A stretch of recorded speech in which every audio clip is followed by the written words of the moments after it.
President Trump today and President Trump in the last school shooting where he was referring to what they were going to do moving forward. Again, this school shooting in Santa Fe, Texas, comes as you take a look at the mass shootings this year so far. This list includes 3 or more victims killed, not conventionally motivated crimes or killings in private homes. But you now have Santa Fe, Texas, 10 killed here.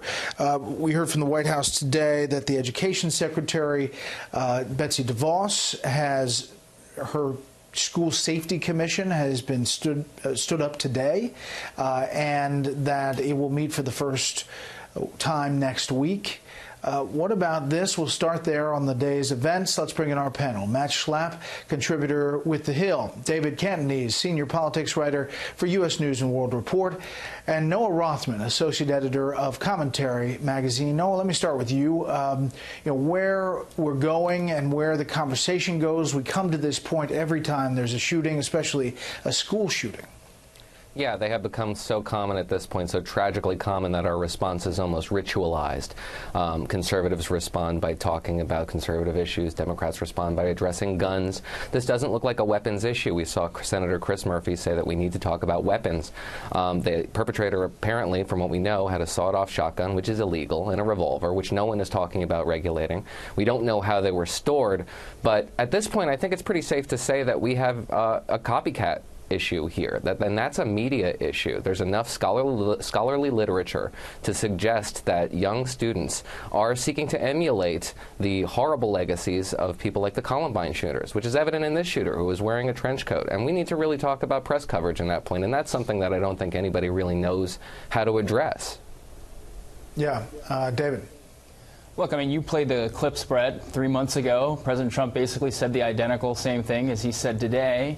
And it's probably sad to say, but in 3 to 4 months now, we'll probably be in the same situation. You had the Lieutenant Governor of Texas suggest today, I heard, that the problem was the amount of doors in the school, that it had nothing to do with guns, but that it had to do with entry points. And if there are fewer entry points into the school, the shooter could be stopped. So there's no agreement on this issue between Republicans and Democrats, and I don't think we will see any agreement until you have a change, an upheaval in power in Washington. Matt? Yeah, to me, it's a time to get practical and to think about the basic steps we could take.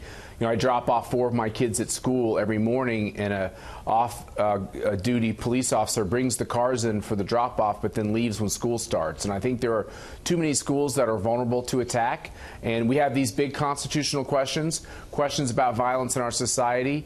I don't know if these are going to get resolved politically, but I know one thing we can do is we can harden these schools, we can protect our kids, and we can get real with the fact that there is violence in our society, and it's a terrible, terrible thing when we do nothing to stop it.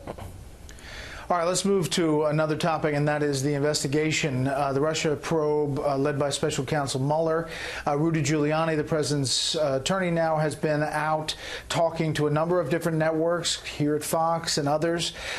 Here he is talking about that the president, how he would testify. The president is not going to lie. Let's get that straight. The president is going to tell. What gives you confidence to say? Because I've gone over the whole thing. I've investigated the whole thing. There's nothing to lie about. All right, so the question is, Noah, are they setting up potentially to have the president talk to Robert Mueller? Well, it sounds like that. Apparently, there's some effort ongoing. Mr. Giuliani spoke with Fox News and said that there is some preparation, almost debate prep. They're going to be returning to the area in Bedminster, New Jersey, where they did some debate prep in 2016, and they're going to walk the president through these talks, and there's negotiations about what they're going to speak to. So, yes, apparently the president is going to be deposed by the council, which is a fraught prospect, but I don't think the president could have ever avoided it. Meantime, David, we're waiting for this Inspector General report, and there's all kinds of reports, including the New York Times, about the FBI using informants inside the Trump campaign at the early stages of that Russia investigation.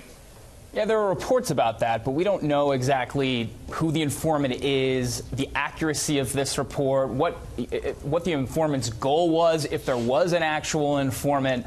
So, you know, a lot of questions remain around that. On the Mueller investigation, though, referring to Rudy Giuliani's comments, I think the most significant thing that came out of his mouth this week is that Mueller seems to say that he will not indict the president, that he doesn't believe he can indict President Trump. So I think the next key thing to watch in this Mueller investigation is who is in his sights. Is it a member of the president's family? Could they be charged? Could it be Jared Kushner?